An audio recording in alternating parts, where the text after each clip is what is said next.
The condition is really crazy condition. I mean, that shouldn't give away the whole secret to professional windsurfing. Matteo Iachino giving Antoine Albo a run for his money. Here we go. What a finish. The guy is kind of talking bullshit. The team's just got to work a little harder. Welcome to the Windsurfing Podcast, back again for episode 41. And this week we have a rider who has his finger in so many different pies. Essentially, he's a rider, though, a freestyler, and a very good one.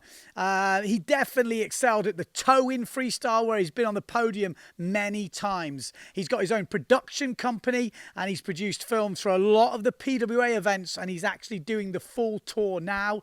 But he's took on a new role in the last year. He is now the owner and CEO of the EFPT. He is a busy boy. So we're going to talk about freestyle and all things freestyle. We're going to talk about injuries because he's had a fair few. And we're obviously going to talk about the EFPT. Who is it? Well, it is, of course, Mr. Adam Sims. Adam Sims. How you doing, buddy? Yo. Yeah, all good here. I'm currently music, so. Yeah, for like a professional filmer, I would expect you to have maybe like a green screen and a sick camera and like a perfectly planned backdrop. And what's up with that? You haven't seen my didgeridoo. Okay, can you? I got this one. There we go. Yeah, I'm not. That's my backdrop. No, I mean it's all about the content, isn't it? So it's not necessarily about the backdrop. Yeah, it's the didgeridoo or whatever it's called skills. I think they need a little bit of polishing. Come on, nailing it. No, I'm not the master of it. So. Yeah. Listen, congratulations on your new position, on your new job, let's say. EFP2 tour manager. I'm not sure if that's the proper title. How does this even come about? Like, you're still an active competitor. Yeah. 30. CEO, Danny Cater's tour manager. So. Yeah, barely 30 years old, but you're running the show, right? Is that a fair assessment, let's say? Yeah, I mean that's it. So I took on the role as CEO at the start of the year. I don't know if you caught, the connection's not so good, but I don't know if you caught it, but Danny Cater is the tour manager now, and we have Hannah Poshinger doing the press officer work, so she's staying on as per before. You're flattering me with the age there. I'm 33 now, so it's going on a bit. But I mean the way it all came about is nothing I was expecting, nothing I was looking for. Tom Hartman, who was running it before, everyone knows Tom. He decided that it's just too much. He's working 3 tours, the GK, the kite surfing, the GWA with the wing foil, and the EFPT at the same time. So, and he'd been going, pushing ahead with the kite surfing side quite a lot. And then he took on the wing side, and this was really like the next step up for him in kind of also kind of owning the tour in some part, I believe, as well. So he's just too busy. So then they were kind of looking for someone to take on his role, but at the same time, the guy who was owning the tour before, Harry Shafrin, he was also looking to kind of just step away from it. It was for him more a side project, as he has other businesses. And they kind of sat down together with Hannah as well and came up with my name and asked me if I wanted to do it. And I was quite shocked, because I thought actually what he was calling me about was to say, look, we're going to have to like reduce the salaries for next year and decrease the charges that you're asking us for doing the filming and stuff. And I was like, expecting that, and then he comes with this offer, and I was like, okay, a bit taken aback. And Yeah, I mean, it's cool, definitely, but I couldn't say yes straight away, you know? Like, I just, it wasn't something I could be like, I can do this. Like, no way was that possible because there were so many things, like, as you say, you know, I feel still quite young to do something like that. And I feel like there's other things I wanted to achieve before. I mean, I hadn't even thought about stepping that role, so I can't really say before because I hadn't thought about it. But it was, yeah, I just felt quite young for it, and but at the same time, I thought on the flip side, I was like, okay, I have the media production side. I've done a lot of the events. I know the tour super well. I know a lot of the organizers really well. You know, I run an event. I ran the only EFPT event we've ever had in the UK, some 7-8 years ago now, and so I know how the events are run as well. So it was like, yeah, it was on that side. I was like, for sure, you know, like it makes sense. But I was super hesitant, and then my answer to Tom was like, you know, I'll do it. Like if I say yes and I do it, then I'm going to give it like 110% for sure. But I need some time to think about it, and I really had to sit and think for like 6 weeks, and then in the end, I was like, okay, I go for it. I'll do it, and then the work was on full power. So Yeah. yeah.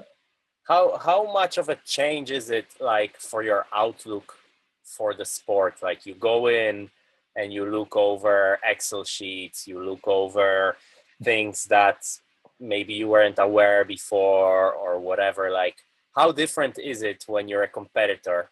Plus you're doing filming, you know, it was probably more and more part of what you did, but still, you know, a managerial side of a sport you love, it's a pretty different experience, isn't it? So how, like, is it I don't know, eye-opening? Is it just different? Is it maybe disappointing slightly? How is that when you step, when your perspective on the sport, I guess, totally changes, right? No, like, yeah, no, good question. I mean, it's no, it's definitely like it changes the perspective, but I wouldn't say I've necessarily learned a lot more that I didn't know already. Rather that, you know, I knew most of the information I was kind of handed over, and like this, so there wasn't too much new. That's because I was so close already within the management of the tour, and I was so passionate about it already. And you know, I'd had conversations with Tom about things like, you know, events and things like that, and you know, those conversations you would tend to think that were more in the very upper part, but so there wasn't too much new to me.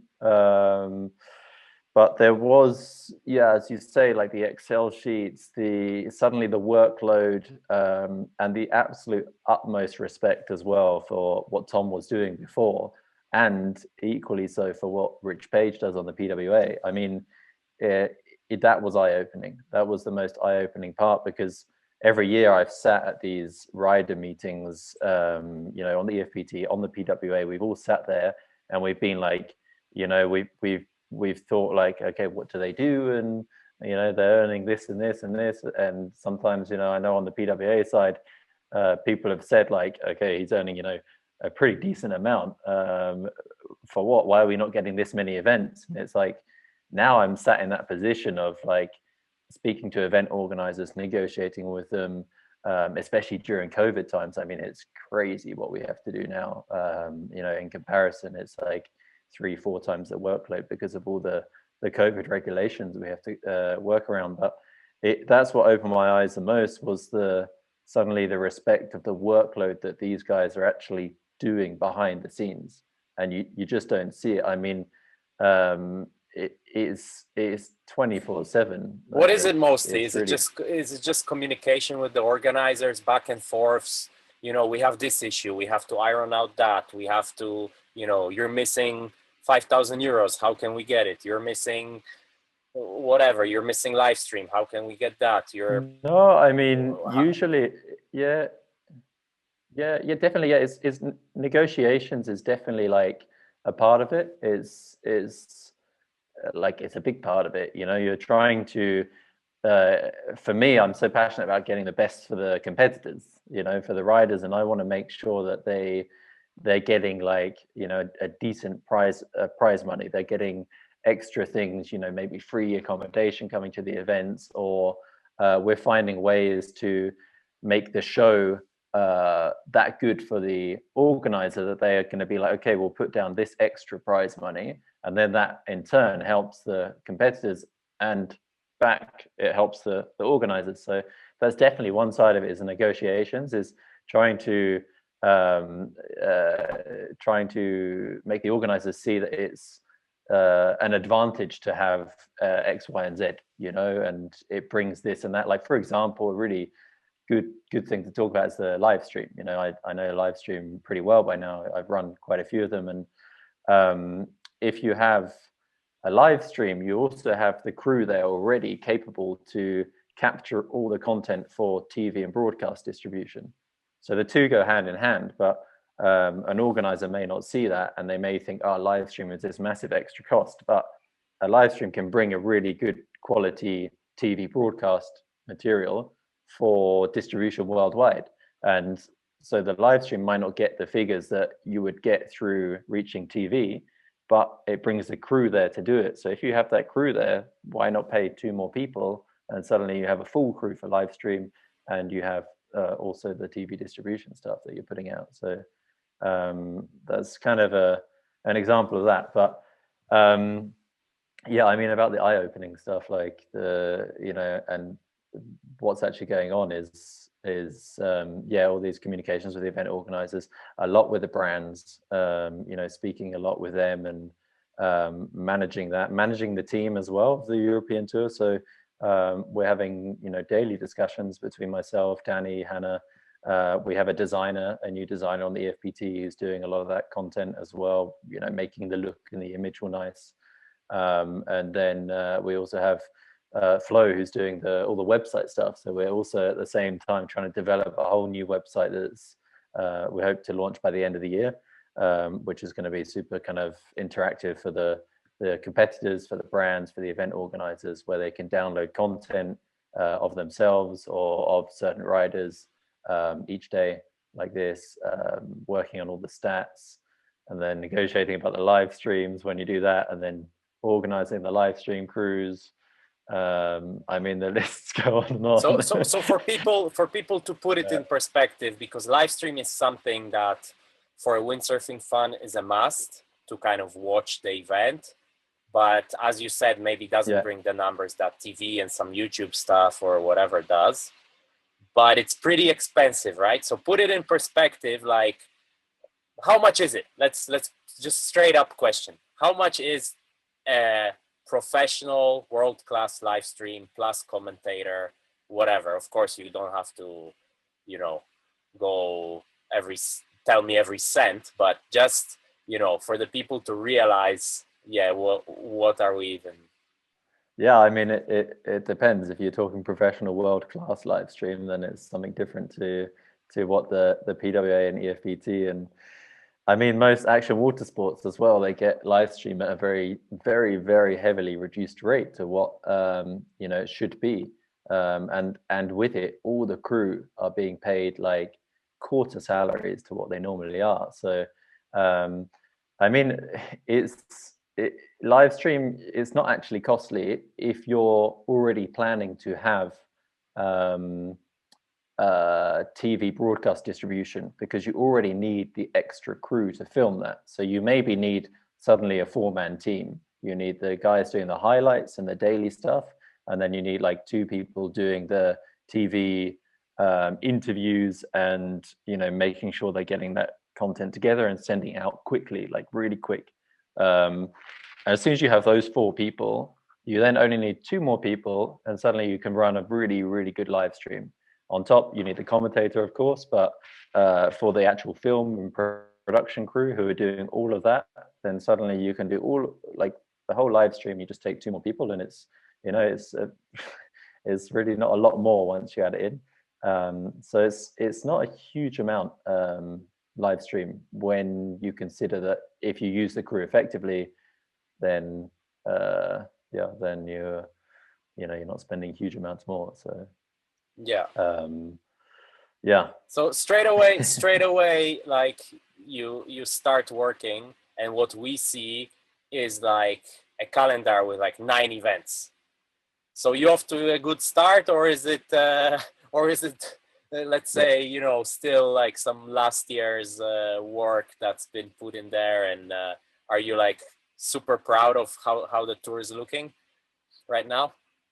100%. I mean, I'm super proud of that, but 100%. There's also a lot of the previous year's work in there. A lot, like there's not for a second I would take credit for the amount of events that we have. Like there's 1 or 2 that we've been pushing, but extra. But there's really a lot of that was already established, but it was established through the crew that was there. So I'm happy to say, and whatever it might come across as, that I was part of that crew, and between all of us, we made that happen. Tom did all that crazy work behind the scenes, all those negotiations. Hannah did all the media at the time. Danny was already doing some of the, race directing and head judge stuff. He was doing some of the website stuff as well, all of the website stuff actually. So it was, a full team there, and as it is now, it's a full team behind it, and it's, I may be doing the negotiations with the event organizers, but as soon as we have an event agreed, it gets kind of handed over essentially to Danny to suddenly do all the tour management stuff, and he's doing all the setup. He did like a 10-page document just for the COVID regulations for Austria. So it was, it's a huge amount of teamwork, definitely, and there's no one that can claim that they're doing more than the other, essentially, because also Hannah's doing a well above her paycheck in terms of work. We all are. So and I haven't seen a paycheck since it started. So in your eyes, in your eyes, how does this whole EFPT thing tour with 9 events, but a little bit less prize money than maybe PWA, and how do you see it fitting into like the grand scheme of windsurfing things? And like, is there a long-term plan maybe for how the whole scene is supposed to look? Let's say, what would be the ideal scenario in terms of amount of events, prize money? Are you like taking over the freestyle world, or are you kind of always thinking to be, on the levels that it is now, more or less? And yeah, what is the long-term idea? Like, in all honesty, I as I said before, I didn't expect to be doing this role as I'm doing now. It's nothing I planned to be doing at this point in my life. So taking it on now was quite a sudden undertaking. So is whilst I've thought about the future of the EFPT 5-10 years down the line, everyone does, they dream about things far away, but nothing's been like a set in stone plan or idea at all. When it comes to any suggestions of freestyle world tours or things like this, which I've had more than enough suggestions already, no, I have no interest to suddenly just cause disruption within the professional windsurfing scene. I mean, there's nothing worse than having diversification of a limited amount of of a niche sport. Is absolutely, it doesn't make sense at all, and quite the opposite. I've been trying to work really closely with Rich, and we've had really good discussions about it. I mean, it just goes hand in hand. I'm already signed up for the last year and a half, but let's wait for an event to happen because of all the pandemic stuff. But I've been signed up my media production company to do the live stream, the highlights, the TV broadcasts, production stuff for the PWA. So we've already had really good discussions about all of that stuff, and it just goes hand in hand with that. Really, I see that we just have a closer relationship with it, and I see that that we can just work closer together to make this whole continental tour that is a European tour, well-established qualifying tour for the PWA. I mean, it already is something that Tom had already established, but just make it more enforced that that's what it is. And I speak to the organizers, and many of them, I'm happy to say it publicly, many of them I've spoken to and suggested about a plan to go towards a PWA event, to a world tour event. So we're in a different target. There's event organizers that have this budget, and then there's event organizers that have this budget, and that comes from what they can afford to get from the the regions or local councils or governments, things like this, sponsors, private sponsors, and there's just simply there's two levels, or there's three levels. There's the absolute no budget level, which is national events or amateur events. There's then the professional level, where there's the the 10, 20, 30k, 40, 50k budgets, and then there's the elite world class level, which is above this. And we're so lucky to have that in windsurfing, I believe, because if we look outside of windsurfing, name me a sport other than surfing that has the prize money windsurfing has. It has that established tour that windsurfing has. So I think it would be a very dangerous move to do anything that would disrupt what we have at the moment. It's rather better to enhance it and make a really nice pathway to that level. And one of my key goals was to open the pathway below, because the way sports works is a kind of pyramid like this. You have your grassroots level, you have your absolute pinnacle level, and we've got the grassroots level that's there. In certain countries, we have professional level here, and we have pinnacle professional level here. If I talk about freestyle windsurfing, there's this big gap here where there's not this pathway between, and that's the gap of how do you become a professional internationally, and how do you take part internationally in freestyle windsurfing. And the way I did it, I was lucky that I got to communicate with Tom early, and when I started, and he was super friendly, and he made me feel really welcomed. But that was just through luck of communicating with the right person and the right time and stuff like this. People don't know that exists that way. They can just write to me, or write to Danny or write to Hannah, and they can say, I want to compete on the European tour. So we've created like these rookie camp things where people can go to at any age. You don't have to be a junior. It's open to anyone, and that happens before every single event. 2 or 3 days before every event, we have this rookie camp, and it's a stepping stone into entering to the competition. Maybe they don't enter straight away the next competition. Maybe they come to 3 or 4 of those camps, and then they enter the next one. So that's the kind of part I wanted to grow quite a bit, and then also the women and the juniors as well. So we've done other things there to help the women's side of the sport also. Yeah, that's a great point, because the bridging part of it has been missing for years and years, and probably it will take years again to rebuild that type of path.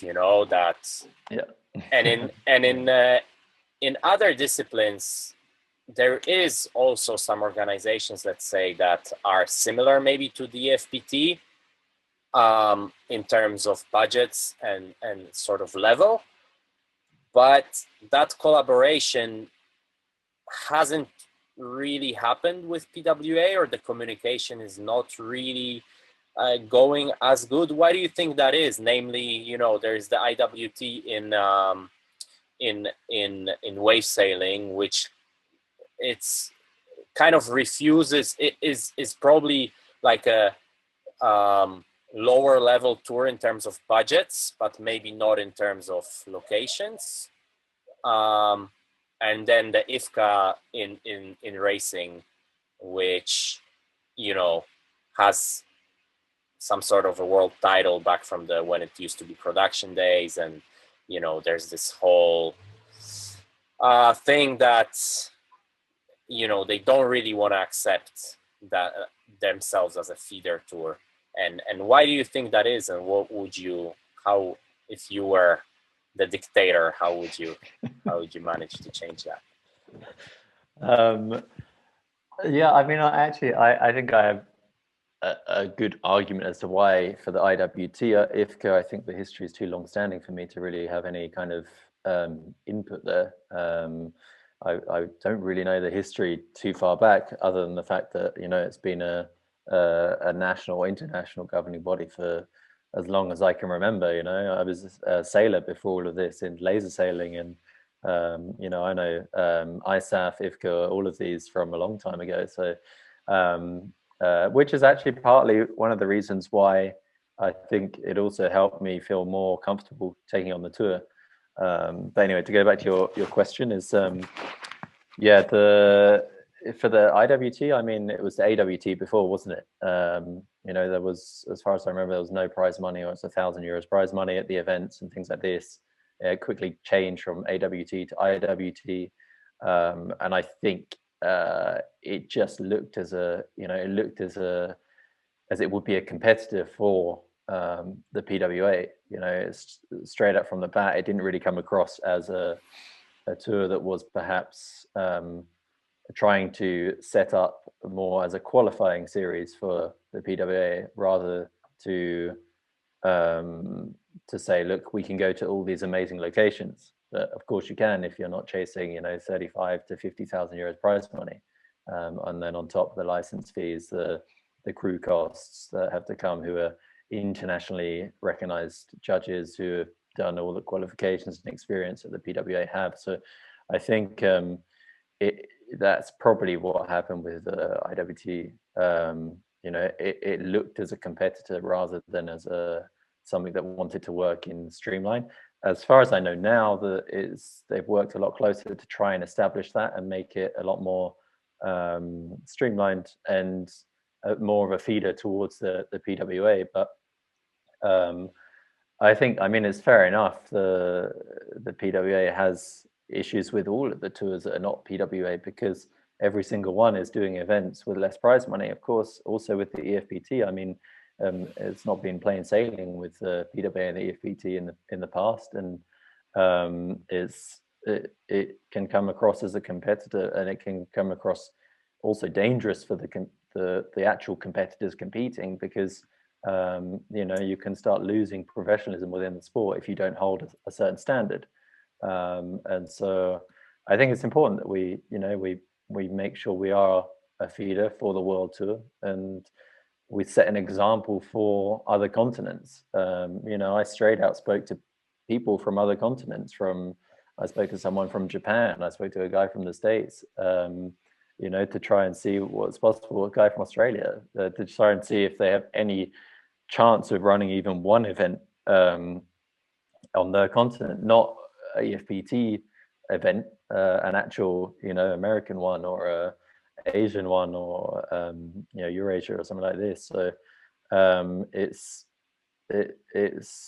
yeah, I just think it's important to try and make more of the continental tours, and there's maybe some development on that from the PWA side coming up, which would see potential events happening on other continents with lower level prize money, at least in the freestyle discipline, but it's still under discussion. So yeah, I don't know. I mean, IFCA side, I can't really answer, but AWT, IWT, I think that's probably what happened. But I believe that things have improved since then, and I mean, you can see that with the Maui event, though. So. Yeah. This is a windsurfing podcast, though, not a windsurfing business podcast. So let's talk windsurfing, or more freestyling. Actually, let's talk freestyling. When you ask a slalom sailor, he'll tell you he's a windsurfer. when you ask a wave sailor, he'll tell you he's a windsurfer. When you ask a freestyler, he'll tell you he's a freestyle windsurfer. He's a freestyler. What's so like distinctly different in freestyle that there's almost like a separate identity? Like, I'm a freestyler, freestyle for life, you know, freestyle lifestyle and freestyle, all things freestyle. What's so distinctly different about it? Honestly, I'd never really noticed that, to be honest. But now you say it, I think, yeah, I mean, you certainly have a point that a lot of freestylers are like, yeah, I'm a freestyler. Like, or if they're speaking to someone outside of windsurfing, I'm a freestyle windsurfer. But I guess there's also guys that are saying like, or girls who are saying like, I'm a wave sailor. Certainly, like, yeah, for sure, there's people also saying that. But I mean, the identity of a freestyler is, you know, they go out to do tricks, they go out to show off, they want to be doing big moves and you know, impressing their friends or people on the beach, or but then such is the way of maybe many of the wave sailors as well. No, I mean the PWA tour is very much a jumping tour in many locations, so they're also, you know, people that want to go out and impress and show off with big jumps and things like that. If you were to go more into the, you know, the cool wave side of wave riding, which is kind of the, you know, the side I prefer is of the wave riding side, and I really enjoy that in Cape Town and stuff. But then you get, you know, people who are more core wave sailors, and they would be the ones saying, yeah, you know, I'm into wave, like I'm only a wave sailor like this. So I don't know. I mean, freestyle windsurfing is, the identity is, they're people that love to do tricks and show off and do moves, and you know, some are like, I'm a cool freestyler, and they won't do any of this toe-in stuff or anything, and they believe that windsurfing is only about windsurfing, the power of the wind. Cool, no problem. So fine. And I also believe that windsurfing is all about that, but I also think it's super fun to be towed into a move when there's no wind, because there's nothing else to do. So why not go even faster into a move and try and do double or triple moves? So did that towing formula kind of slightly maybe I don't know, burn out, or because it seemed like there was a huge, it was like great for the show, and you know, it was great to show to people that don't know windsurfing, but the people that come to Silt since 10 years and they see that same kind of toe-in every year and whatever, it's like, it looks all very similar. Is there like a development there, maybe putting a ramp, or like, you know, you hear now freestylers saying, we don't want to do toe-in anymore because we're always doing the same moves and it's dangerous and whatever. And, you know, maybe for me, I would put it in like city center locations or something, try to put it as a separate event, you know. But is there, you know, are you planning something, and what's the feel now about towing?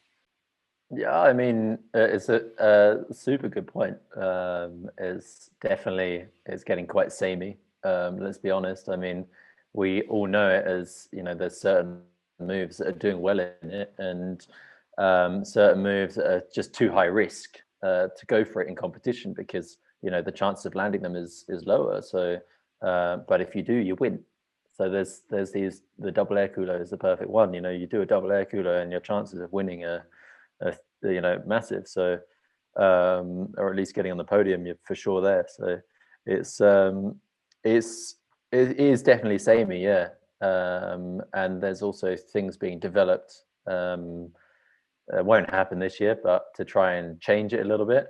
But I think one thing to point out is that it's just, I mean, towing hasn't really, you know, although it hasn't really changed, it's still the people that come to watch it haven't seen it for a whole year. So the people in Silt, you know, they haven't seen it for a whole year. They don't follow windsurfing in the same way that we all do, where we watch and we see, oh, it's the same again, like this. You know, they just see this spectacular show, and then they're going to see, like, you know, really cool moves and stuff like this, and some double moves and a a good show. So I think that side of it has become really important, is to make it more an exciting show, also on the live stream. A quicker show, interesting components within the show as well. So it's a competition, but a show at the same time, and that's what you can do with it. So yeah, towing is definitely a level of same in a lot of the moves, and but there's developments, and I think if you consider that the public watching maybe they're not seeing it as much as we are. So yeah. And what about the other big talking point would be foiling and foil freestyling, and also a lot of split opinions on that. PWA has allowed it. I know that EFPT last year was still not allowing it. What's the vibe you're getting on towing? You did your first event in Austria. Of course, there it's too shallow to foil, but what is the general vibe? Is it just a gimmick, or because from the outside it looks like a chance? It looks like a chance to go to light wind places. It looks like a chance to, to run heats and again get a little bit of that wow effect for the people from the outside of the sport. Yeah, certainly. I mean, it's 100%. I mean, as you say, it's like it's the discipline for no wind, isn't it? I mean, other than towing. So it's the way to keep real windsurfing with the power of the wind alive when the wind is too light. And we saw a couple of the guys go out in Austria on the foils, and of course we look at it and we think again, like, is it really too shallow? But the moment you see someone standing in a lake, they're this deep. So anyone that's landing a foil back loop or something like that is not coming up with a foil anymore. So there is restrictions in that sense of like how shallow the beach is, and some locations also maybe it's an ocean, but the beach goes out. It's a real gradual thing like this. So it's just sloping away very slowly, and it means that the foil style will take place so far out that no one can watch it anyway. So there's factors like that you have to consider. I mean, I've done the foiling myself, and it's really fun in that lighter winds, cruising around and doing the loops and things like that. But it's definitely got its mixed views, hasn't it? I mean, I think the same is also in the racing, no? You have some people that just want to do the hardcore downwind slalom with the fins, and then you have many that also happy to do it with the foils. And it's crazy what some of these guys are doing. Geordie and people like that, just going over 40 knots on the foil, and really mental stuff. And you take it to freestyle, and you look at we don't have to mention anyone other than Bowers really as the kind of prime example of it all. And he's really followed the foiling route because he lives in a location where either it's 3-3 crazy storm wind, or he's going foiling every day. So in that side, the argument that foiling should happen is very strong, because and that's why the PWA are doing it, because it allows people to compete in freestyle windsurfing who love freestyle for what freestyle is. And freestyle is being able to do any tricks or jumps or maneuvers with windsurfing equipment. And if that means you can do freestyle at your home spot, which is never more than 15 knots, and you can do a big, culo or an air funnel or a shifty or anything like that with a foil, then why shouldn't you be able to compete on a world tour level? That was the argument that got me, because I'm on the freestyle committee there on the PWA. It was the argument that got me, because I was not super up for it, but I understood that actually suddenly there's a lot more people that might be able to suddenly compete and take part and be professionals in freestyle windsurfing. And we have to keep open-minded about what freestyle windsurfing is, or even remember what the core of it is. And that's just being able to do tricks on freestyle. And you can go so far as saying, is flow style also a discipline of freestyle? Yes, it is. I mean, flow style is that no wind light wind freestyle, championed by Caesar Fines over in Bonaire, and it is. But I think there's a point where you have to say, like, it's better perhaps to do a competition where people are training those powerful moves instead of the light wind moves. So, but it's good for a show, and it's super interesting, definitely like that. So, foil style, it's an interesting one, and I think it's interesting to see how it goes with the PWA. I think on the EFPT side, on the EFPT side, we've been speaking to organizers about trying to run, specific foil style events. And that was kind of the next thing on the list. With so many events now, we've got this many events, let's do foil style. Let's make that happen. And I think it's just around the corner. I think it's really, there's 2-3 people we've been speaking to who are keen on it. And we may see it even this year already. If not, I'm quite sure next year we'll have a foil style event. So. Yeah, so like separate, you treat it as a separate discipline, but at the same time you say like it's freestyle, should be free, like the core of it is.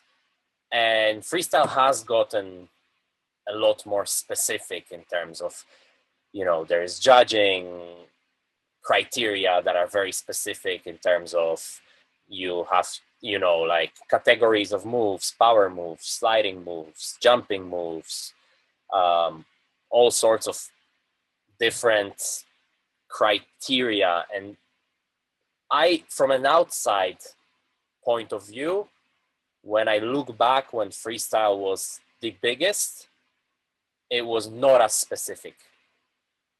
You know what I mean? Do you guys being inside feel a different way?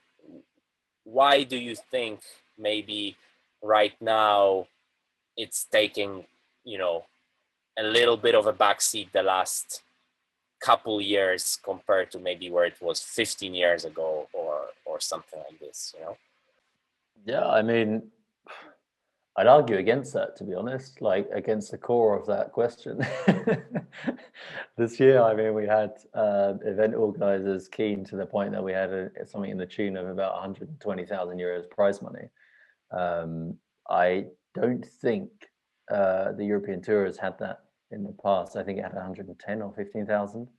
And of course, that's thanks to, where the tour's been going the last year. So I'd argue against the kind of core of that. Also, we've had on the live stream for Austria, we had now in total, we've had 150,000 views on it. We've had 250,000 reach. That's 250,000. And then the actual event itself has had I think it was 8 to 10 million reach within Austria alone. And we're looking at 80 to 120 million reach worldwide through TV distribution and stuff. So there's interest in it. Definitely, and you look at the competitors as well. I mean, there was 28 competitors. It's also not too bad. So it's definitely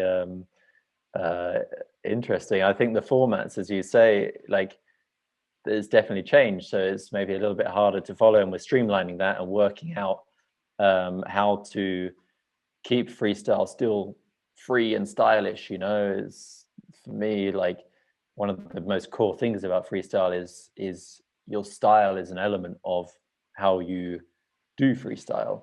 It's a strong element of it. It's not necessarily about just doing the perfect routine across a square gymnastic pad. It's about doing moves in a heat area, but with the style you want to add to it.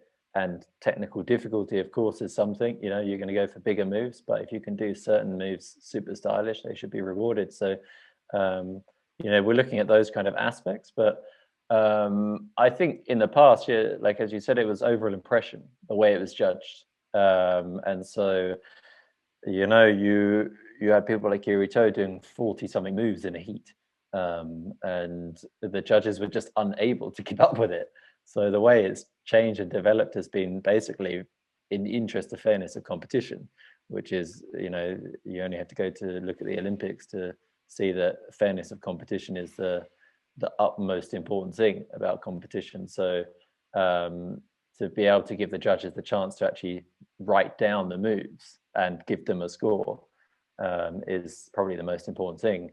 So that's why the power move format was thought up, and then from that has been the live scoring, and they've gone hand in hand. And now we found a way now to kind of develop a little bit back towards the judges get more input on the scores. So it's less about the actual amount of points each move has been awarded by all the riders.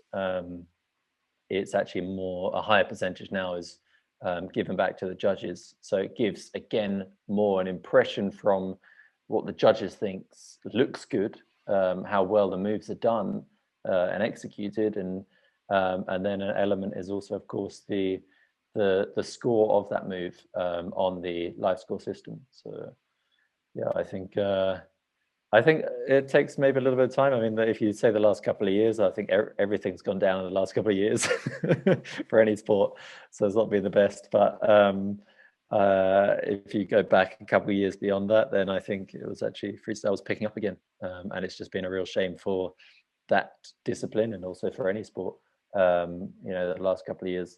But where we've had events and stuff, it's been super interesting because they've been really taken up on the media, and definitely they've had more media reach in the past, than before. So yeah, on that question, you kind of jumped really towards competition, where probably competition is it's not a very freestyly thing, right? There's something about fitting, a round peg into a square hole, or the opposite. Sorry, I'm not, my English is not the best, I guess, but often freestylers, like the true real freestylers, they're kind of like disregard a little bit the pure result, like there's, as you say, there's this thing of style that is very hard to encapsulate in a result. I mean, in a point scoring system. Like, as a true real freestyler, how do you rank your guys? How do you, because when I talk to freestylers, they tell me some names that they look up to that are not necessarily the world champions or the guys that are doing the best. So what is it? What makes the best freestyler? Not necessarily for competition, but just the best freestyler. I guess that's my question. So you mean like a peer-reviewed best freestyler, exactly, from everyone? Exactly. Yes, but I mean, the best freestyler in that respect is still going to be someone who can make the world title, someone who can be at the top on the podium, top three. They're still going to be, in anyone's eyes, the best freestyler. But aside from that, I'm a huge advocate for the freestyle scene that goes on a little bit underground, as it were, and the guys who are just raw, passionate freestylers. And I'd love to see them, coming back to competition and stuff. But I understand that, competition doesn't fit everyone. It's entirely understandable, but there's got to be a way to show who is the best freestyler in the world, or who's the best wave sailor in the world, or who's the best slalom sailor in the world. And the only way you can show that is in a competition format where you have this period of time where conditions and everything are as fair as they can be, between two opposing competitors, or 10 slalom races, and then you then can show, okay, this person is the fastest, this person can jump the highest and do the most rotations, this person can do the craziest combination against the competitor who had the same chance. That's the only real way you can really prove that, because anyone can go to the perfect location. I mean, you don't have to look very far.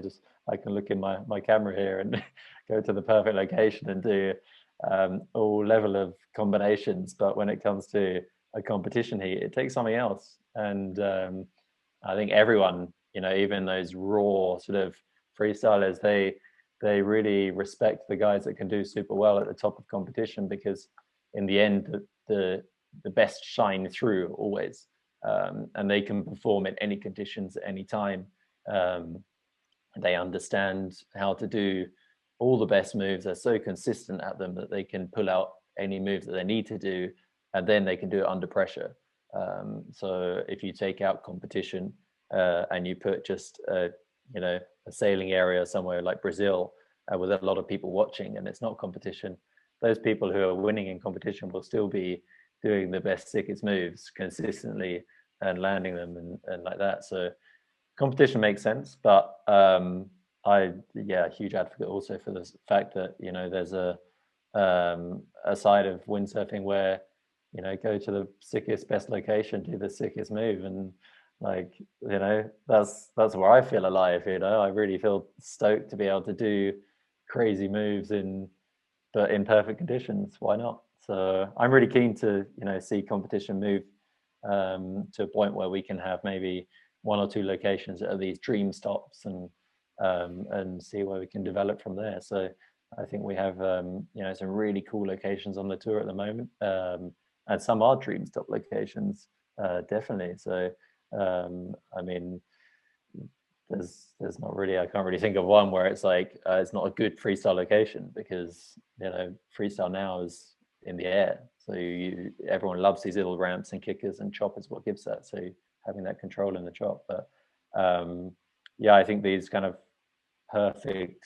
flat locations for that kind of freestyle, or those ones with the perfect kicker like that's where it'd be sick. And maybe like another wave stop on top of Lanzarote would be super cool as well. So I think hopefully that answers the we'll question. get to the dream tour scenario.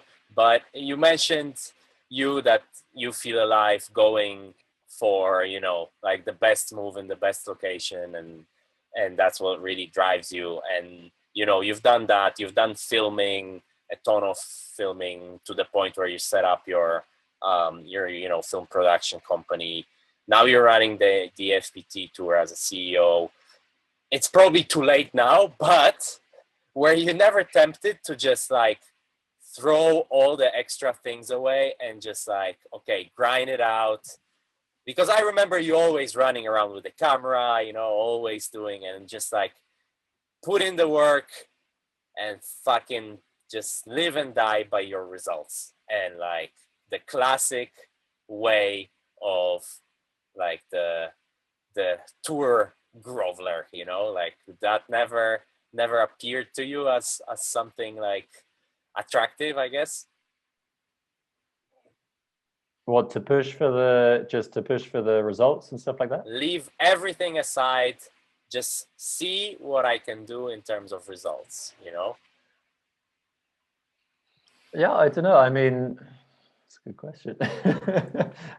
I definitely, there was a period where I was definitely trying to do that, but I knew I wasn't good enough to get to where I wanted to be. But I always find for myself, if I push targets and goals ahead of what I know is achievable for me, at some point I have, I've reached them. Only in freestyle windsurfing have I not in the windsurfing side, because I got into the filming a lot more and probably spent more time on that. And maybe that's sounding a bit too arrogant. I probably also wasn't good enough, because there's a lot of really good guys. So it's I don't know. I mean, it's a good one. I did a lot of competition in sailing when I was younger, so I kind of achieved like the national, and I was vice world champion in sailing. So I've experienced that sort of stuff already, and I got the national title in the UK for freestyle windsurfing like a few times. So I was really happy with those results. I've had towing success where I felt at the time towing was like the most fair level of competition for me, because I I was really having times I was struggling with like heats where it was just not enough wind, and I was getting really frustrated. And I'd have heats go through. I couldn't plane through enough moves, and I was wondering why are they allowing them. Well, And that's the thing that always so, drives me crazy with you guys freestylers. Like, I remember freestyle with 8-meter sails, and I know that it was not as high performance, but when I see a guy not planing and then I see his sail size and it's a 4.4 or a 4.8, I'm like, yeah, I'd much rather sail. I sail much faster on a 6.2, but when it's 10 knots, I don't take my 6.2. You know what I mean? So this thing about this is, I struggle to understand that from you know what I mean? Because you want to win, like you want to, as we mentioned before, competition in the end is about winning, right? So why is it in the freestyle that, like people just want to go for, they know they can do certain moves with the smaller sails, and then they don't, don't even rig their 5.5s or 5.2s or whatever, Sorry to give you shit. yeah, I mean, fair enough. Definitely. No, but I mean, I can just argue that I had a 5.6, and the biggest sail size that they were allowing that was on the minimum sails, minimum maximum, like biggest sail size was a 5. It was a 5.8 or something at the time. If you didn't have this and a 101, then why are you out here complaining at us? You should have that sail size. And I was like, 5.6, 5.8, like where's the difference, So that's why I was getting frustrating with the low wind side. But I understand, I mean, why are we not on the 6.0s and 8 meters and bigger? Well, I mean, as you say, there's a point where you just can't do the new school freestyle which people are familiar with. So then would you rather watch someone flying through huge double air rotations behind a jet ski over a wave, or would you rather watch people only able to do spocks and forward loops, which everyone's seen, since Josh Stone invented the spock? So nothing against that move at all. It's a sick move, and it's a leading move into so many of the modern combos. But I'm pretty sure after you've watched one or two competitions where it's really limited light wind stuff. I mean, the event in Austria, we had a lot of light wind heats, and we had some high wind stuff, but there was a lot of light wind heats. It wouldn't have really made much difference if the guys were on much bigger sails. In fact, you just wouldn't see the ducking moves going on so much, and those power moves. So I don't know, like the argument's difficult. No, like what would you rather see? I don't know. As long as it's fair and it's the same for everyone, I think it's okay. It's a question of whether we want to push whether we're in a position to push freestyle into these high wind locations, or do we kind of think to bring it more to the people, in terms of bring it to Garda, bring it to Austria like you did, bring it, you know what I mean, like to these places that a 4.8 and a 90 liter is obviously not enough, and that's where I think foiling, for us in slalom, foiling, it's like the really big gear, it didn't really make it wasn't really that much fun, because you're always kind of underpowered and it's huge, you can't jibe, it's hard to overtake and whatever, and with the foil you have so much more power. So I think it would be a similar argument, but I don't know, I just feel a lot of pushback towards subpar conditions from the freestylers. Maybe they're just idealists, I don't know. Yeah, I mean, in the end, if you take professional competition and you use it as an example, then it might come across as idealist. Yeah, you have a good point, but it's very easy to quickly forget that professional competition is to show the highest level, and it's to perform in the best conditions, to show what that sport can achieve. We don't have to go very far to look at surfing. and see that they won't compete in subpar conditions on the World Surf League, will they? The skaters, they don't compete in nothing but the most perfect skate park created by the best skate park builders in the world. You look on like the Dew Tour and things like this, and these guys are in the best for the world tours, for the European tour like this. It's important to show the sport at its highest and to give the athletes and the top pros the opportunity to perform at the highest, not to show a side that is, yes, 100% enjoyed by everyone who goes to those competitions, will enjoy going out and also the lighter winds from time to time and doing stuff like that. But to show the sport at its highest level is requiring the best conditions. So I think that's kind of like the thing there. No? Yeah. So let's go down this idealist route. Money is not an object. Money is unlimited. So build me the perfect freestyle tour you think every single freestyler would enjoy. And I'm not only talking about conditions and sailing and water and ramps and whatever. Full picture. Whether concerts, parties, I gotta say, I mean, whatever. Okay. I mean, we had a lot of really good events on the European Tour in the last years, and some that surprised me. So I could even pick, some of those locations and put them there straight on the Dream Tour as well, because I was really just impressed with how the conditions actually were. But if you take into, you factor in things like, also the social vibe, the temperatures, you want to, let's say the Dream Tour, you've got to be in the board shorts all the time, or maybe there's one event where you're not. But basically you just want the absolute best conditions. And you've definitely got to have a mixture. You've got to have like the perfect flat water spot, absolute perfect, maybe two of each. So you have two perfect flat water spots, you have two with small kickers, the right direction. You have two, decent wave spots, like, jumping somewhere like Big Bay in Cape Town is perfect when it's on.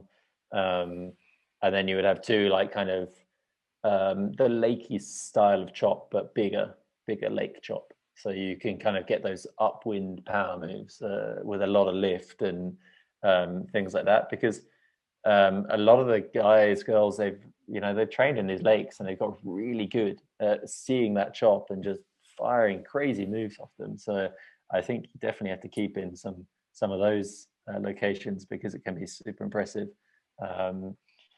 Then if we start talking about that, I mean, I love Fuerteventura. I love the Risco del Palo spot there. I think it's sick. It's, for me, one of the best spots in the world. Matters, where we've had an event in the past, is also super sick. Really good flat water spot, but Risco brings the small waves, sometimes even good sized waves, and unreal location. Brazil, I mean, I've only been to Jerry actually once. It was unreal. It was really sick. Starboard tack, I think it's super important to have like a starboard tack biased spot for for freestyle ramps. And then you would have, so kind of small ramps. So you'd have like Jerry and Fuerte would be like small ramps, starboard and port tack. Then you'd have like flat water, Dakla is the flat water location. Lucat is also super good flat water location. Waves, you could have somewhere like, I think, where is it in Australia? I've never been there. The spot, Coronation, that's the one. So kind of waves like there, like small ramps, but also waves. And then Big Bay. And then for like the kind of lakey ones, I think you'd have to have like Lake Garda now, where you'd have like kind of the history side of the sport of freestyle, and you'd have like kind of this good big chop, and then maybe somewhere like the Gorge as well, like super strong wind. But I could go on and on. I think Austria is sick for the social side. It's really a great time off the water as well. and the conditions have proved themselves to be really good in the past. Yeah, I was about to Even this say, year, we like, had I gave good you conditions unlimited on money and you're not giving me like Travis Scott and Taylor Swift concert. You're giving me freaking Fuerteventura sandpit and, you know, flat water and this and choppy and lakey and come on, man. Yeah, Give me gotta, money's you not gotta an take object. the wind into consideration, no? Like, yeah, but I've taken the wind into consideration. That's the problem. Like, if you want to pick places where, okay, suddenly we can just turn on the wind because money's not an object, then I don't know, man. I mean, where would you go? Go to Miami or go to San middle of the Francisco cities? Bay. I think, as you said earlier, yeah, why not? It's sick, eh? I think you could go and, like, you know, I think this stuff that's been done in the stadiums, the event in Poland, the wind-powered wind machines with the pool and stuff is sick. I that's one of my biggest regrets in windsurfing is not going to that event despite getting an invite to do the freestyle and the jump ramp as well, the wave side, also with the jump ramp. And I really heavily regret that. But I think those events are pretty sick. And if money was no object, then you could make the perfect conditions. No, you could have the perfect pool. It'd be a freestyle event, of course. You'd have the ramp. You'd have everything. You know, sliders and all of this. Be sick. I think it'd be really cool to do like the wake skate stuff with more of these sliders, like they've done in the gorge a bit. Also in Lucat, no, the Wesh Center, they did a bit of this also, the ramp. But yeah, I mean, definitely you have to go to some of these big cities, show off the freestyle there. So I think that goes back to kind of full circle back to the stuff you're saying about the tone in the big cities. I mean, it's something we've been thinking about for years. And I had discussions with all sorts of people about it. You know, I have my own winch. I'm doing this sort of stuff myself, and gone to kind of more different locations. So I know it's cool to do that. And you know, Max Matisek has also done some really cool projects with that. So the inner city stuff, if we can have wind machines and all of that, then let's do it. Let's go. Paris and Vienna is a sick city. Where else would you go? Other cities? Yeah, Sydney for sure. Amsterdam, where anywhere that has Amsterdam be cool, yeah. Has rivers, or you know, and if you look historically, every single city has been built either by a river or by sea or ocean, because it was like a natural, you know, water source, or you know, protection or whatever. Venice would be really sick, no? Yeah, Venice would be insane. Yeah. Okay, so since we got your imagination, I mean, that's the thing with freestyle, is it can even as it is now, it can go anywhere. Yeah, since we got your imagination going, injuries are no object. Give me your perfect freestyle move, or like what do you think is actually possible? You mean like what's the next step? Or like 3 steps away, but you reckon is actually doable? Yeah, injury is not injury. Like if you had like a self-healing body like this, I mean, the next step would be like a triple air move. Aside from the Pasco, I mean, this has been done. I also did this myself a while ago. This kind of 2.5, but the triple air culo, I think, is actually quite possible. I've seen over rotations. I've over rotated myself. Never really became consistent with the double air culo. I did a couple, but like these triple air rotations for sure. Double back rotations. I mean, we're getting into the realms of waves and stuff, aren't we? So it's this line now between freestylers going out in the waves and just going mental off these waves. Take bows. I mean, look at what he's doing also with the wing. So trying to, you know, combine some of that stuff, of like throwing the sail more behind you as you go off rather than into the wind, but actually like literally chucking it behind you and just getting some crazy whips going on there. I mean, who's it, Titoon as well. He's been doing he's tried also like the double or triple push loop by accident, I think. And for the double he was going for, and I think that would be sick to see that come into play. There's definitely room for things like a push loop into back loop. I am really surprised that's not really been done, and not something that we see in competition. And then if you look at the flat water, then yeah, I've been starting to bounce like kind of triple bouncing moves. Definitely should be more consistent, but then we need those dream locations with the perfect conditions. I mean, it really takes perfect conditions or more to do that sort of stuff. Actually, that makes me think like Namibia would be a sick spot for like a perfect flat water location. Yeah, I don't know. What do you think? What's possible, huh? I don't know. Sometimes I see some of the stuff and I can't even comprehend how it's possible already, what you guys are doing. So yeah. But Amado did claim. Amado did claim he landed a triple Herculo on in Maui. So I wonder if that's coming and maybe like a double or triple burner, double air burner. I don't know. Yeah. No idea. I know that's been going on for a bit actually, this double air burner. I think actually Hugo de Souza was potentially the first guy who actually did this, and he kind of has it on video, like this kind of double air burner, like kind of air burner into funnel all in the air like this. So it's there a bit already, but I think other new combinations would be like konos into certain moves, not just his kono stop reverse back, but like what can you do after a kono in the air? You go off a big ramp and do a big kono, and then at the top, you finish the kono. You only have to think a little bit and think maybe there's something more to that as well. I'm happy to give away all my secret move ideas now because as long as they're gonna be named, everyone doing them. So as long as that move's gonna be named The Sims, you're cool with that, right?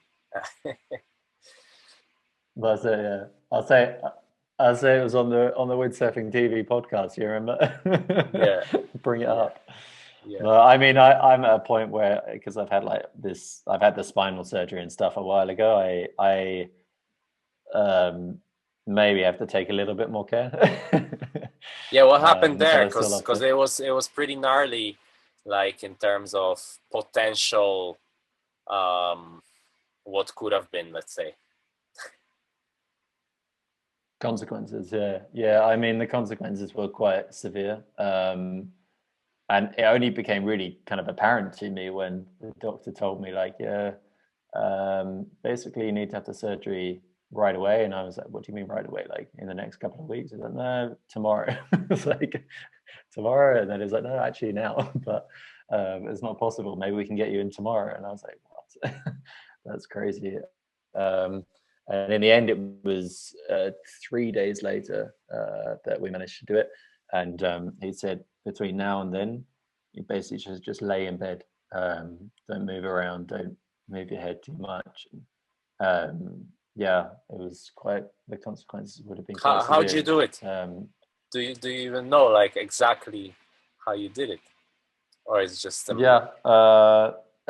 isn't an exact moment. There's a moment of first pain in the shoulder. That's at the time I thought I pulled a muscle in the shoulder because I kind of.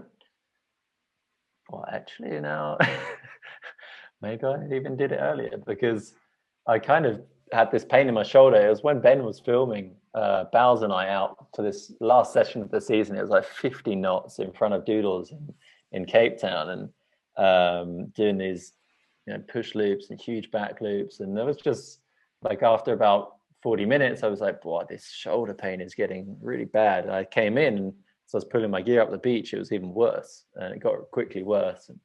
And it's even in one of his Send It Sundays, I think it was, where I'm literally holding my shoulder in the video, and you can see me like holding it, and like that was the first moment of like real pain. and I thought it was a shoulder strain, and that was, about 2 weeks before, and I couldn't even get out of my wetsuit after that session. A friend had to help me out of my wetsuit, and I couldn't move my arm to change the gears and drive the car home. He had to drive me home. So, and then it took about a week, and it started to get better. So that was actually, now I know it was where the disc had come out, extruded out into the vertebrae, and caused that crazy pain. And then that week I kind of rested, and it made its way back like this. With like the right physio, I probably could have got right back to the normal place and not know much about it for a long time until the next time. But as I had a weaker spot, the next time could have been worse. And that could have been the time where, okay, maybe we're talking about like losing the function to walk and the organs and things like this. So, and actually where it was, maybe even lost the function to use the left arm. So it was kind of gnarly, like hearing this. But super also, gnarly, like, but also it's hard to comprehend it because you're able to do everything still, except like my shoulder was like this. So it's just like, okay, I still kind of think it's a shoulder pain, and it was really weird. And it took me quite some weeks afterwards to realize, what I'd actually been through. And I guess I still didn't realize it because I think 5 weeks later I already did back loop, and 6 weeks later I was doing a couple of air funnels and stuff like this, which was in hindsight maybe not the smartest thing. But that's my next question. What do you have to like do mentally, like after you've had this surgery and you realize like, shit, I can actually get properly injured, to go back to like sending it and learning new moves, and stuff? Like, how do you, because I think that's like if I look at Baltz, I think that's his biggest strength, not his motor skills or whatever. It's just like, his skills has come from that. So how do you break that mental barrier? I mean, it's like I think as you say, like Bowles is his biggest strength is just no fear. It's just send and go, and because of that, he's learned all these crazy moves, and sent the most wild moves we've ever seen, really, and a lot of times. And I think, I mean, he is definitely a big step ahead of how I am, I guess.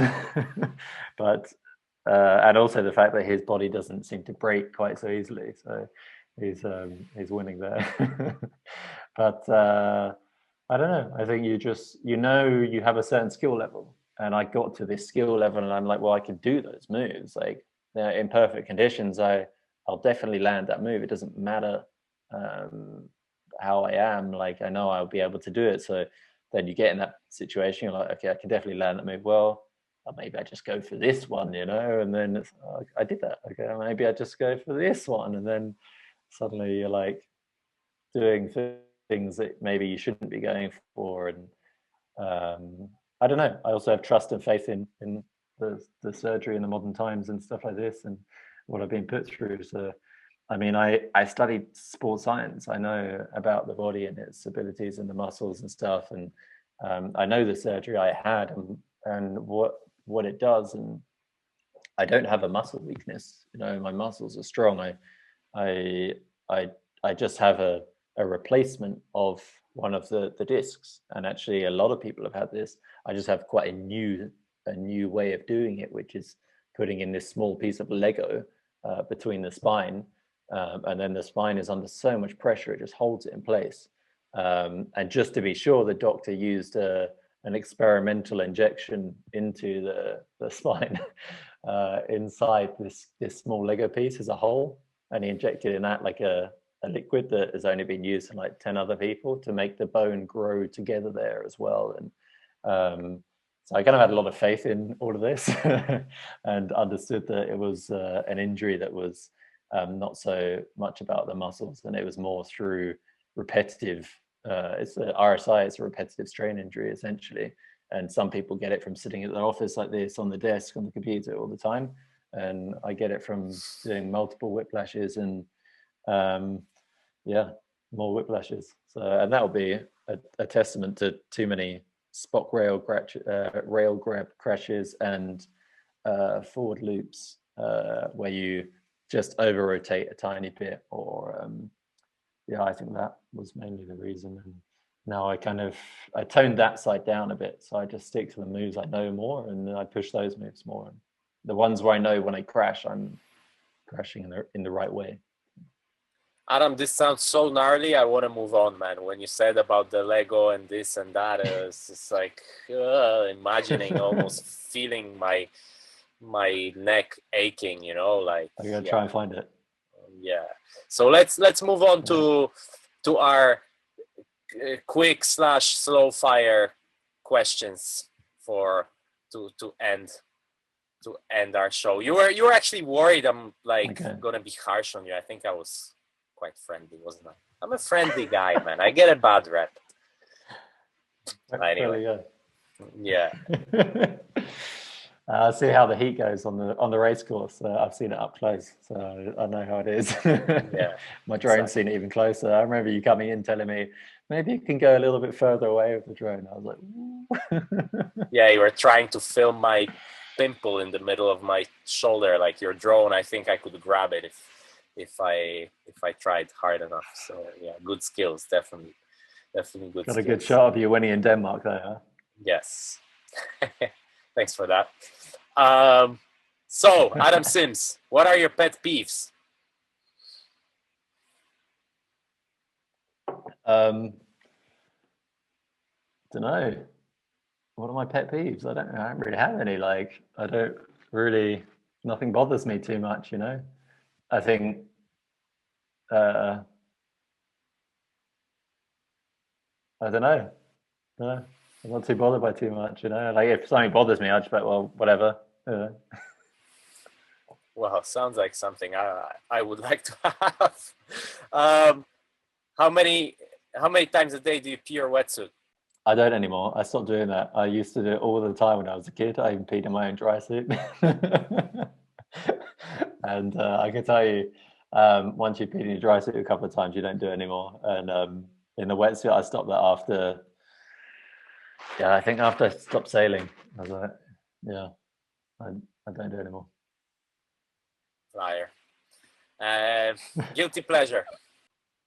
I did pee in my wetsuit once in Cape Town this season, but that's another reason why I stopped. Actually, that was the main reason why I stopped. That was because I was windsurfing in Cape Town. I was like, I'm not peeing my wetsuit in Cape Town. I don't want the sharks to smell me. And then I realized later that you don't. Anyway, sorry. We moved on to the next one. No, it's good. It's good. It's because this thing about sharks smelling your piss, I think it's fake, no? I think it's not true after all.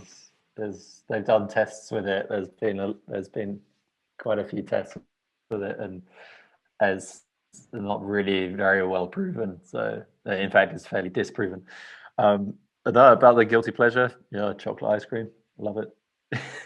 Yeah, I think I know what it is, but if you could have one superpower, what would it be? Yeah, fast recovery, no? Exactly, yeah. Heal like an X-Men.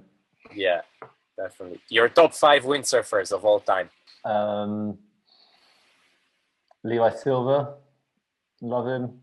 Brazunio, a guy called Maciek. What? Polikau, he was an absolute idol.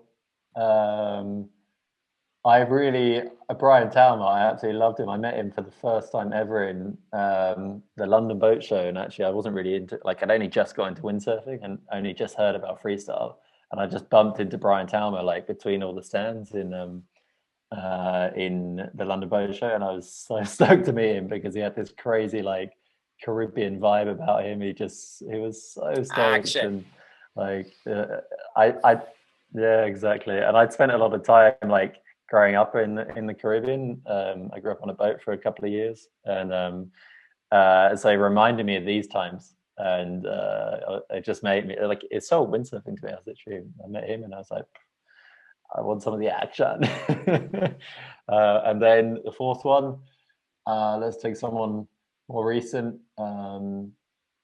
Definitely Costa, of course, but also I think someone like Steven Van Broekhoven, I find really like a great idol to me in windsurfing. He's so dedicated, passionate, so much living windsurfing, breathing windsurfing, and a testament to professionalism as well. Like I think he's really an amazing guy in windsurfing. Really, yeah. Yeah. Most underrated windsurfer of all time. That's a good one. Underrated. The guy who's been at all the competitions and just been really unfortunate or not made it. There would be, I think, like for sure one of the Estonians, like the Kalk, Chris Kalk, or these guys. Like I'm sure of it that these guys were all the Estonians. They were like really underrated, and I mean actually they were highly rated by a lot of the freestylers. But I think in a freestyle sense, then these guys for sure. Yeah. Okay, that's something new. One spot you'd have to sail every day for the rest of your life. Man, these are good ones, huh?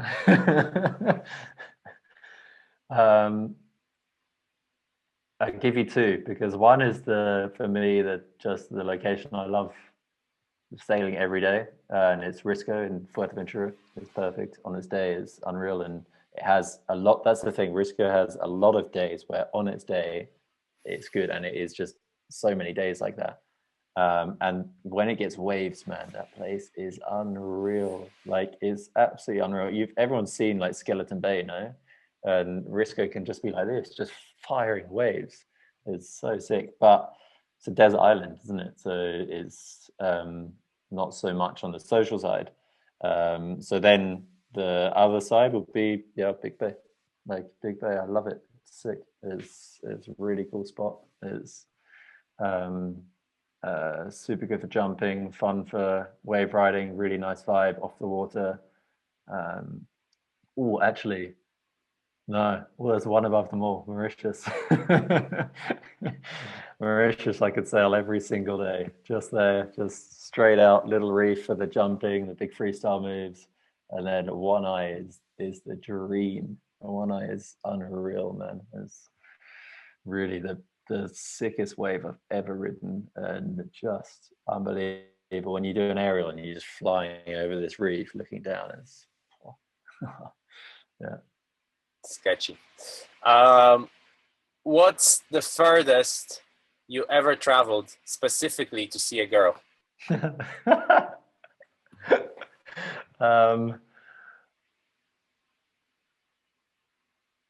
Yeah, I mean, just across Europe.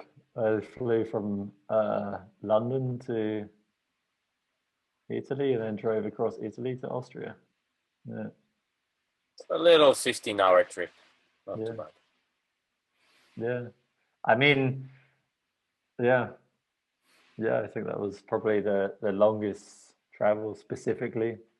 I mean, now of course, I come home here to Munich and stuff. I see Alina, and then I've traveled from Cape Town or somewhere to see her and catch up and stuff like this. But in the sense I think that you're asking, then that's the answer.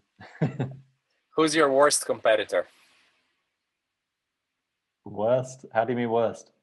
Like, has your number, like, in terms of just whenever you see him on the heat, it's, or you had the shittiest piece of luck against, one guy or whatever. You kept losing to one person or you just hate competing against.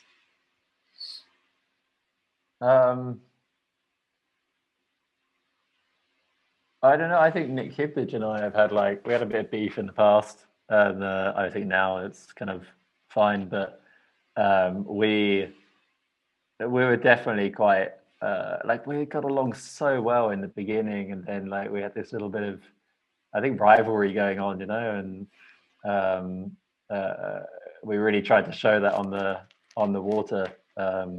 And it's like I was winning in the UK, and then he was starting to get me on the international scene, and that was really tricky. And you know, I was getting a bit frustrated about that.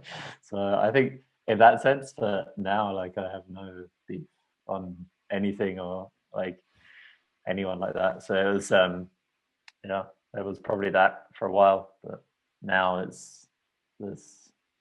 I'm just trying to think if there's anyone else really, but no. That's probably it. What are you binge watching right now?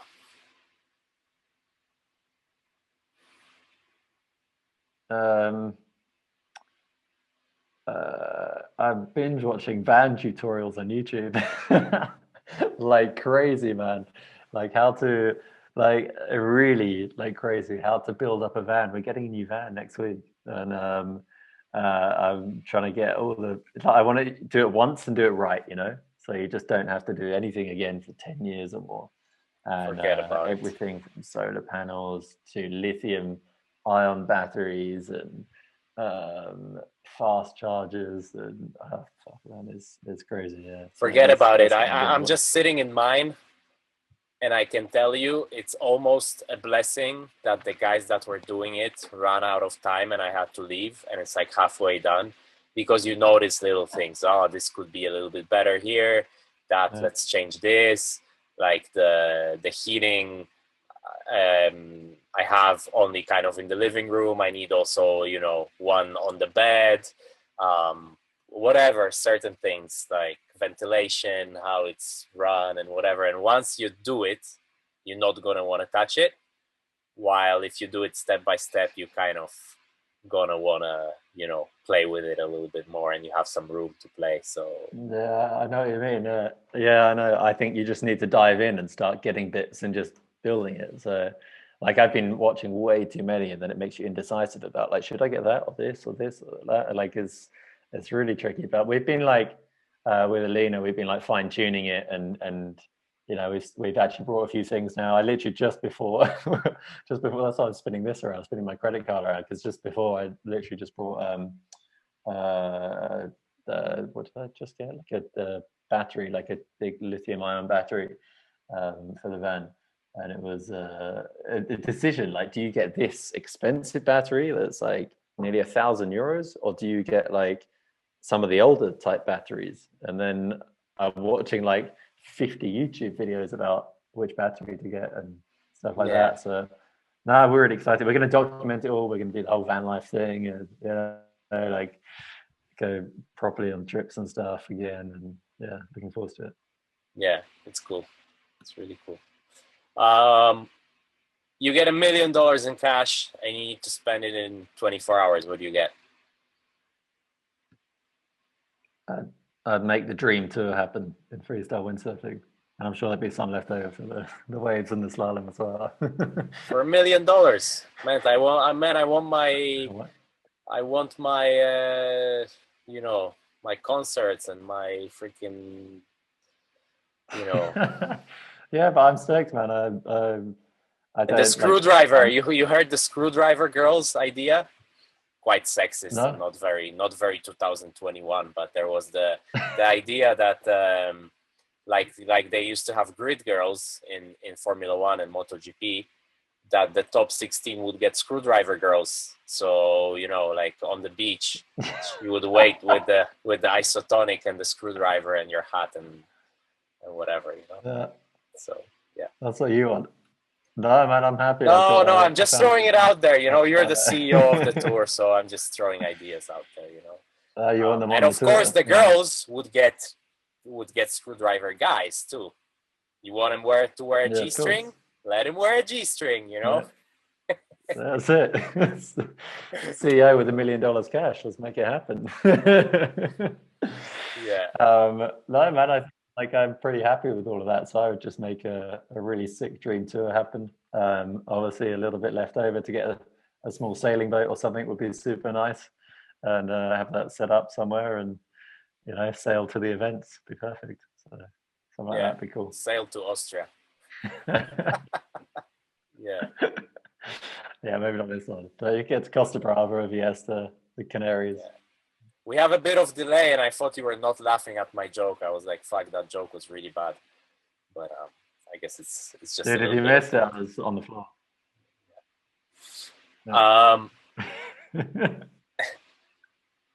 Last but not least, who would you want to listen to, or sorry, who would you want to hear on this podcast? Who I want to hear on it? Good question. Have you had Polycow on here already? No, I've been trying to get him for like 6 months or so. I'd love to hear his stories. I think he'd have just amazing stories about the tour in the past. And I mean, I've heard some of the rumors that you hear when you're sitting around it in Silt for a few days with a hoodie on, and people start talking. Oh yeah, back when I was competing with Polycow. I think it is sick to hear him and what he's been up to in the past, and also his thoughts on he lives quite a closed life now, no? Like he himself, and you don't see so much about him. I think it'd be cool to hear his thoughts on professional windsurfing and maybe ways to get it back towards some of those golden days. And I mean, there's certain elements of it going that way. You look at some sides of the sport; it's pretty big considering what's happening. So, Yeah, Polycow. Polycow. I'll send another email right now. Sick. Yeah. Thank you, Adam. Sounds good. Sorry if I didn't. Cheers, man. If we didn't, touch on everything, but we can have you over again. No worries. Easy. Take care. Stay safe. And Cheers. Hey, send so over much, some and, fun ideas for sure. That will do. We'll be documenting it so you can follow it somewhere, some YouTube channel or something. So. Sick. Perfect. Cool. Sweet. Cheers, man. Take it easy. Hashtag Van Life. Enjoy the sessions. Take care. Yeah, Bye. that's it. There we go. Another interesting podcast from a guy who has been around a bit and seen many different angles of the sport. I hope you enjoyed that one. Lots more coming up on the podcast. I know Maciek is super busy at the moment, so my hat is dipped to him to fit in all this in as well as doing his thing. If you do like it, don't forget, give us a thumbs up. Let us know in the comments below who else you would like to see on the podcast. And if you want to chip in any beer money, keep the things flowing. Keep the vocal cords lubricated. You can chip in some beer money and become a member of Windsurfing.TV. Stay tuned to the channel. Loads more coming. Send It Sunday will be happening this week. So look out for that one.